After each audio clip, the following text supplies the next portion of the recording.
Golden Girl and the Guardians of the Gemstones. Before history as we know it, there was a time of great adventure. In that long ago time, barbarians ruled most of the world. There were only a few places where people lived in fine cities or on peaceful farms. One of those lands was Aronia. The people of Aronia lived on a small group of islands ruled by a wise old king. They had been safe and happy for years, but now they were afraid. The barbarians who lived to the north of Aronia had grown jealous of its wealth and comfort. They were gathering for an attack. Their leader was a fearsome warrior named Augur, who wore a skull for a mask. Aronia's small army was far outnumbered. And now their old king was sick with an illness the doctors could not cure. He would not be able to lead them much longer. The king had 2 daughters. One, Celeria, was good and kind like her father. The other daughter was called Dragon Queen because she was a sorceress who used evil magic. She had a heart as dark as midnight. The king and his daughters lived in the beautiful palace of jewels. In the palace was a table shaped like a star. It was called the Shield of the Stones. On each of the star's points was a perfect gem of gold, sapphire, jade, onyx, and ruby. The Shield of the Stones could protect the people of Aronia from their enemies. But to use its power they had to find a magical stone called the Gemstone. The Gemstone could give the shield, and the warriors who sat at its table, magical powers and strength. It had fallen to earth in the most ancient of days, a time that most Aronians did not even remember. Celeria and Dragon Queen decided to search for the Gemstone, and together they set out on the quest. Using Dragon Queen's magic, they found a single fragment of the lost gemstone and brought it home to Aronia. When they placed it in the center of the Shield of the Stones, the jewels on the shield's 5 points began to glow with power. The dying king knew that he could not lead his people much longer. He called his daughters to him and said, Aronia must now have new leader who can use the power of the shield against the barbarians. Celeria's eyes filled with tears as she heard her father's words. But Dragon Queen smiled secretly as she thought of ruling Aronia. This is how you will choose our new guardians. The king said. You will hold the gains of the stone. And even you must compete, to prove that you are worthy to rule our people. Celeria nodded, and this time Dragon Queen frowned. The smartest and bravest young women from each of Aronia's islands gathered for the gains of the stone. They all wanted to become one of the 5 guardians who would use the power of the gemstone to defend their land. The young women competed in many games of skill. They ran races on foot and on horseback. They fought with swords and spears. They leaped and climbed and wrestled. They solved difficult riddles.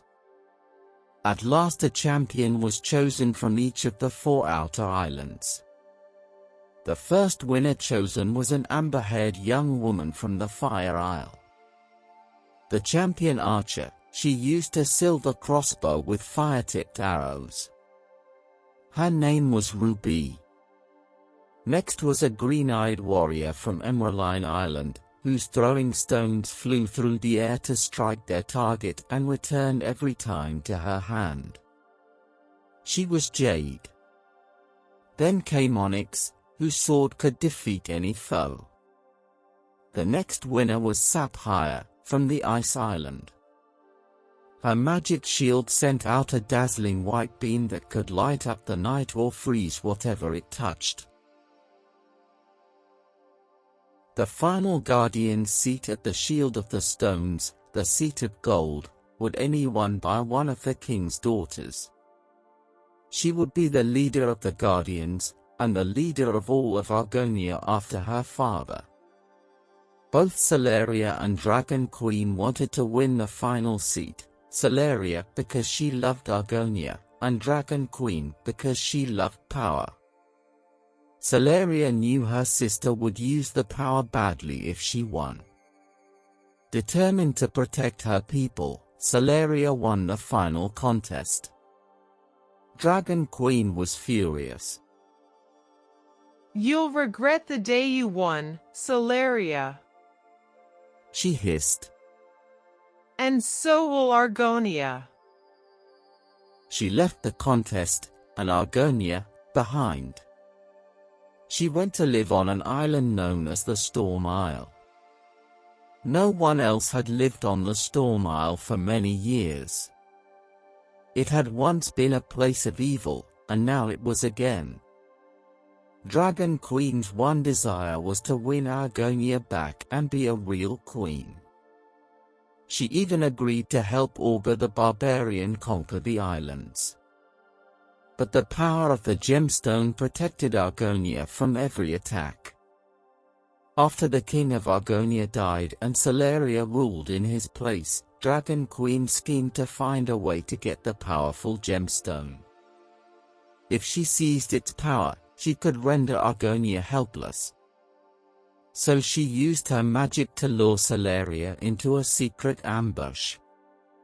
Dragon Queen and her followers, Moth Lady, Vultura, and Wild One, tried to steal the Gemstone. But Celeria saw that she was trapped. She knew the Gemstone must not fall into evil hands. Instead of surrendering, she leaped into a bottomless chasm, carrying the Gemstone with her.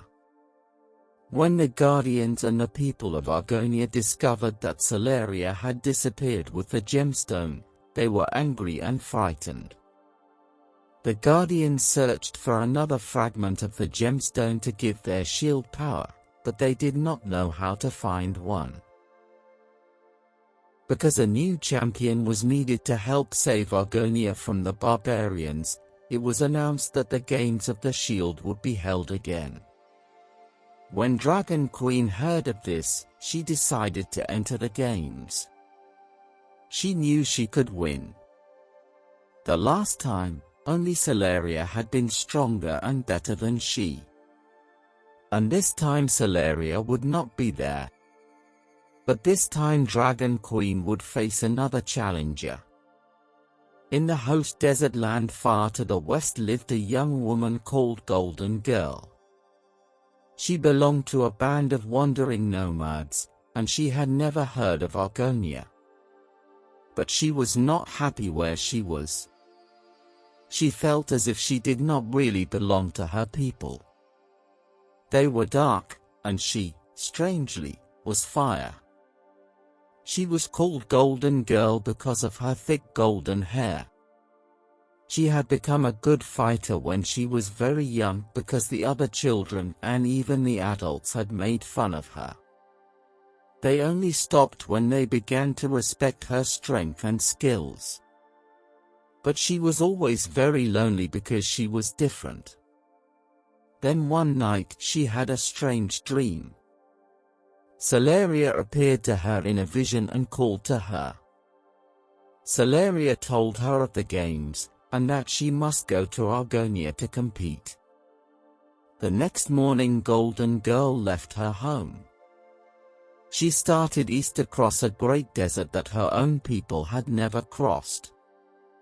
Golden Girl walked for days across the desert. She was very tired and thirsty, but she was not afraid. She knew her dream was leading her to something important. One afternoon as she traveled, a blinding sandstorm came up. Hardly able to breathe, she took shelter in a cave that rose mysteriously out of the storm. As she waited for the storm to end, she explored the cave. There she found a beautiful piece of crystal. She did not know it, but she had found another piece of the gemstone. That night she dreamed about Solaria again. Solaria told her to keep the stone. When the storm ended, she went on her way again, carrying the stone with her. At last she reached the edge of the desert. Rising above her now were the mountains her people called the Misty Mountains, because their peaks were always lost in the clouds. She was glad to be out of the desert, but now she faced a new challenge. She began to climb up into the foothills. As she climbed among the rocks, she heard an animal scream with pain and fear. In a valley below she saw a beautiful white horse with a golden mane and tail. Clinging to its back was a great mountain cat. Quickly Golden Girl aimed her bow and fired an arrow. The great cat roared as the arrow struck its shoulder. It fell from the horse's back and fled. Golden Girl ran down the hillside to the wounded horse. It seemed to know that she had saved its life, and did not run away. As she got closer, Golden Girl gasped. This was no ordinary horse, for a single golden horn rose from its forehead. This was a unicorn.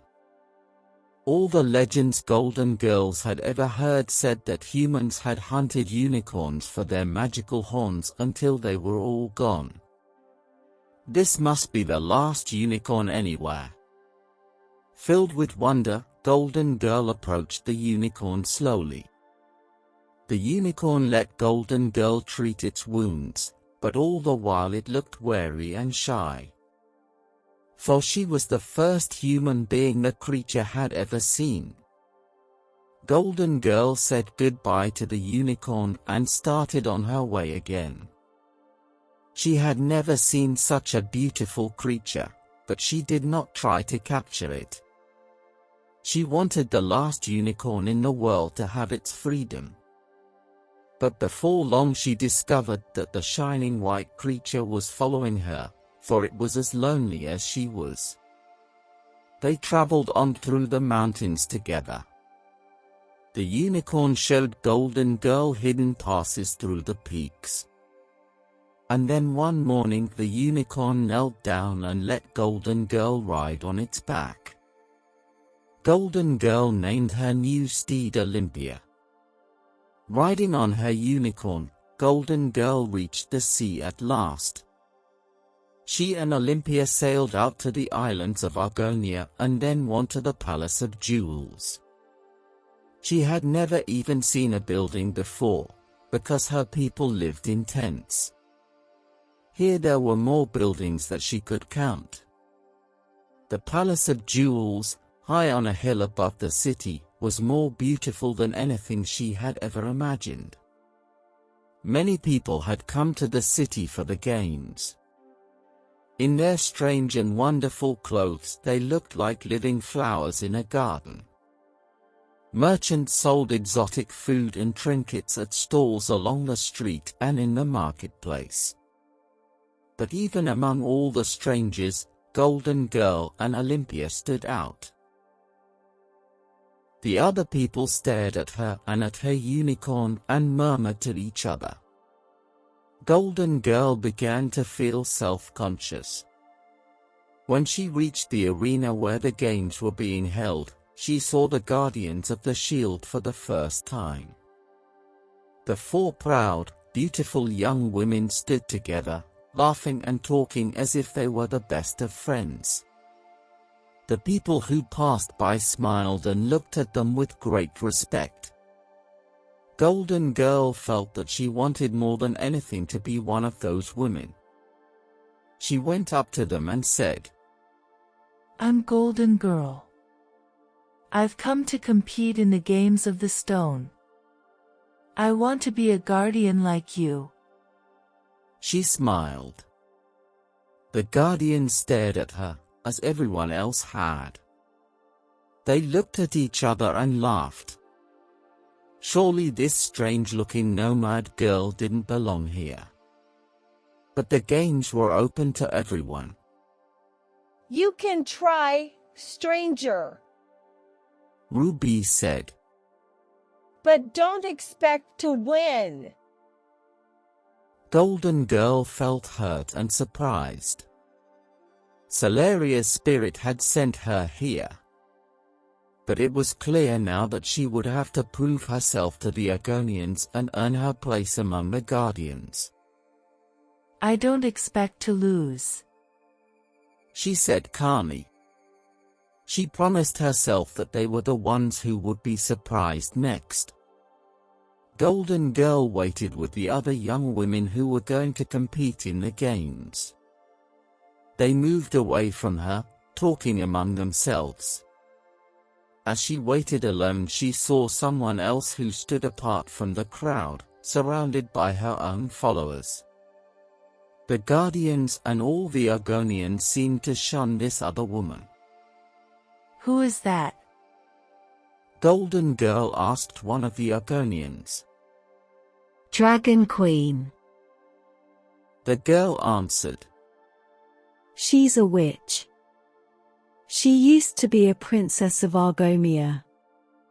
Now she wants to be our queen. But she doesn't have any more chance of it than you do. And the girl turned away. Golden Girl shook her head and stroked Olympia's neck. At last the games began. Golden Girl lined up with the others for the first contest, which was a foot race. She won it easily, because only she had spent her youth running for miles through desert wilderness. She had chased down fleet rabbits and hunted birds with her bow and arrows, and so she won the archery contest and the spear throw as well. She won the wrestling match, the sword duel, and, riding Olympia, the horse race. The other young women began to stare at her in awe. Golden Girl defeated the Guardians themselves in contest after contest. Soon the crowds began to cheer for her to win against their own contestants, for her bravery and skill were wonderful to see. At last there was only one person left who had done as well, Dragon Queen. The final contest was a chariot race. It would decide who won Solaria's golden gem and ruled Argonia. Golden Girl hitched Olympia to her chariot. She had never driven a chariot before, and the unicorn had never pulled one.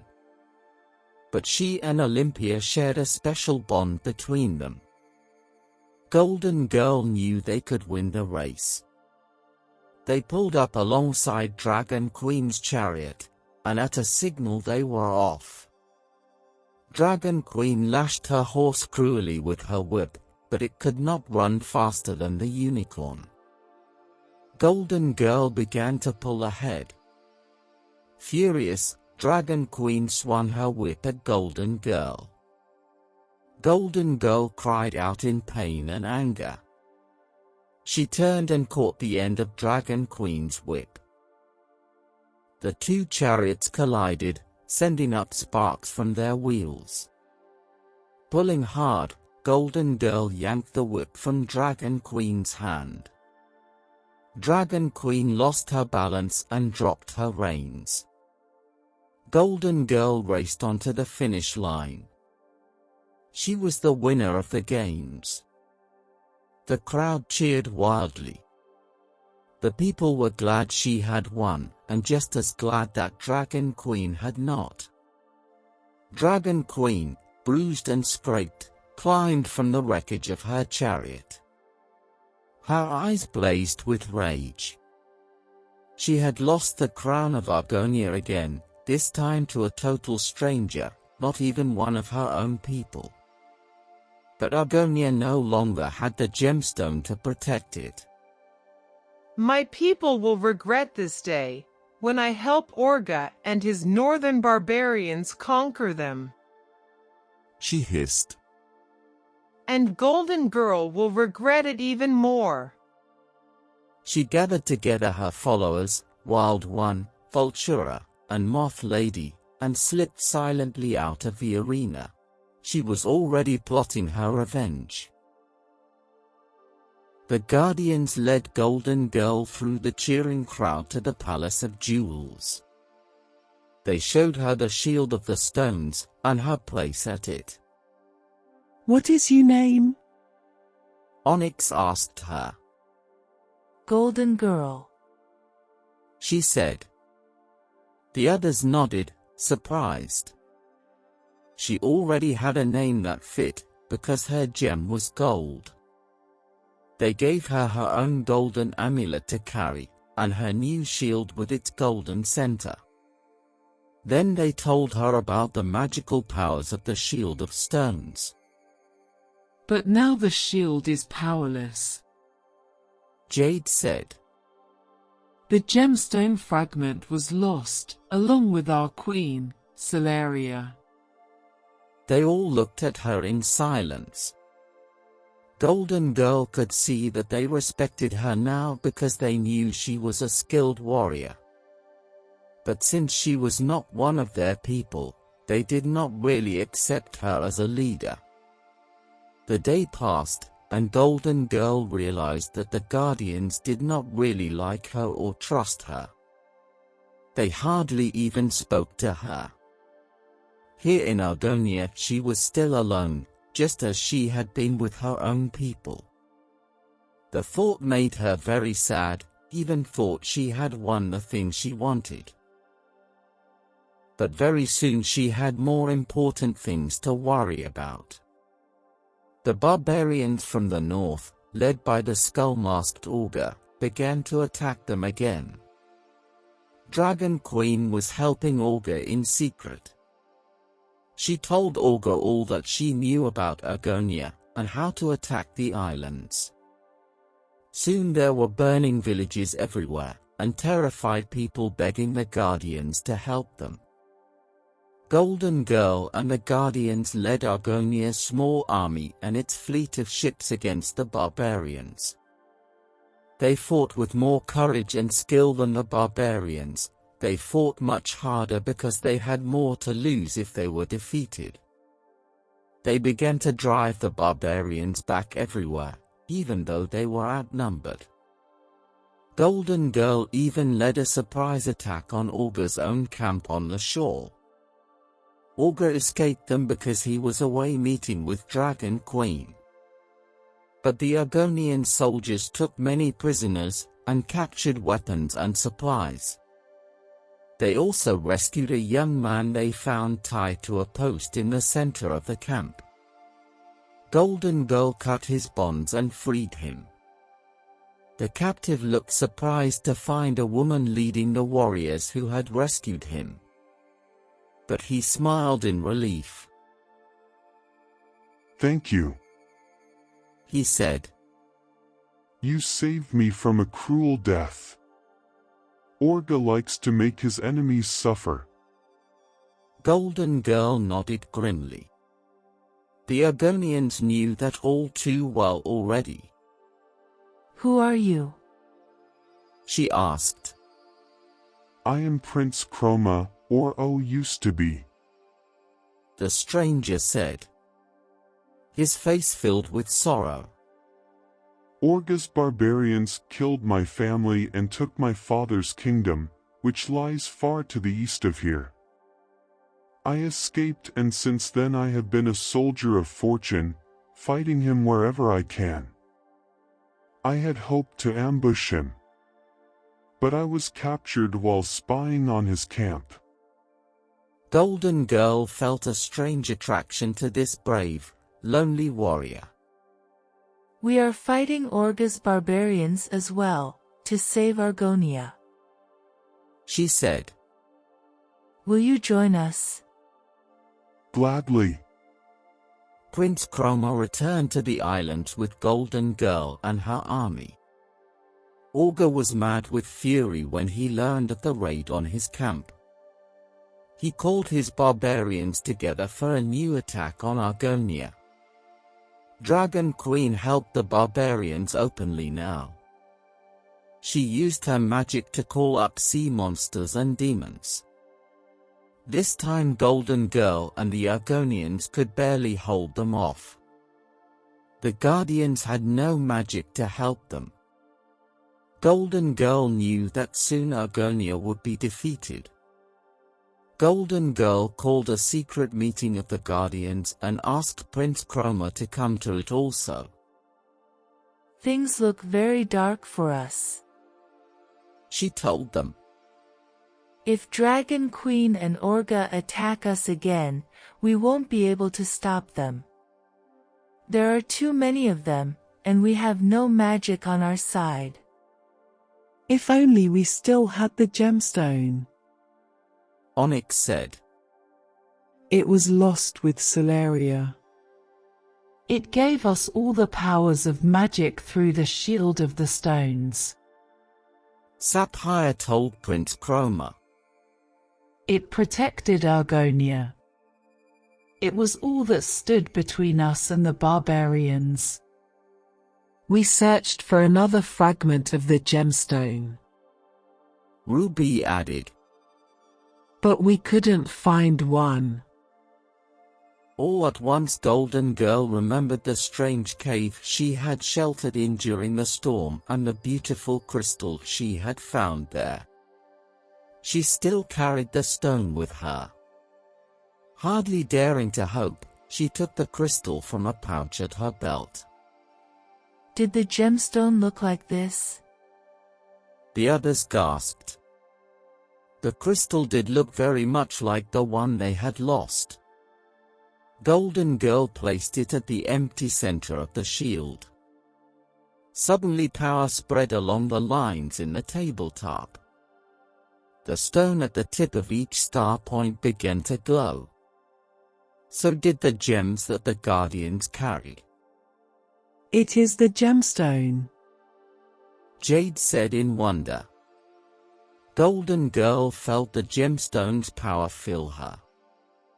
Then it's time to attack. She cried, raising her sword. She led the Guardians out of the Palace of Jewels to gather their army once again. They sailed out to meet Orga's barbarians, who were heading toward Aronia for a final attack. Dragon Queen was on the lead ship. She filled the water with sea serpents and clouded the air with magical fog.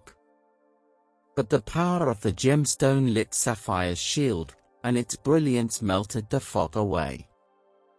The weapons of the fearless Guardians, edged with magic, drove the sea serpents from their path. The Argonian soldiers leaped aboard the ship of the barbarians and fought fiercely. The shield's magic gave the Guardians unusual strength and skill. Swords rang and arrows flew as they drove their enemies back to the mainland. Dragon Queen was furious. She had not suspected that Golden Girl and the Guardians had gotten their magic back. And she had not been prepared for it. On the shore, Golden Girl led her army against the barbarians. The barbarians began to retread. Orga, their leader, would not let them run away. He roared a challenge and rode out to meet Golden Girl. Riding on her unicorn, she fought the huge, skull-masked barbarian leader sword to sword. The gemstone filled her sword with power, and her skillful attack struck him from his horse. At the sight of their leader falling, the barbarians turned and began to flee in panic. Orga escaped in the battle that followed. When Dragon Queen saw that the battle was lost, she disappeared in a flash of magical lightning. She went back to her safe castle on the Storm Isle. Golden Girl and the Guardians had saved Aronia. Golden Girl returned to the Palace of Jewels with her triumphant army. the people of Aronia lined the streets of their city, cheering. The Guardians and Prince Chroma hugged Golden Girl and cheered her with the rest. They all knew that without her they would have lost the war. She was the leader they had needed. They knew now that she deserved to be their queen. After the celebrations, Golden Girl stood with Prince Chroma on the highest tower of the Palace of Jewels and looked out across the sea. They could see the Storm Isle, where Dragon Queen lived protected by evil spirits. Beyond the Storm Isle was the mainland, where Orga and his barbarians still lurked in the hills. Aronia was safe, but only for now. Golden Girl was sure that the enemies of her new home were already plotting more evil. The Argonians would always have to be on guard, for their world was not a perfect one, and never would be. But in spite of that, Golden Girl smiled as she looked down over Aronia. She was happy at last, for she had finally found a place where she belonged.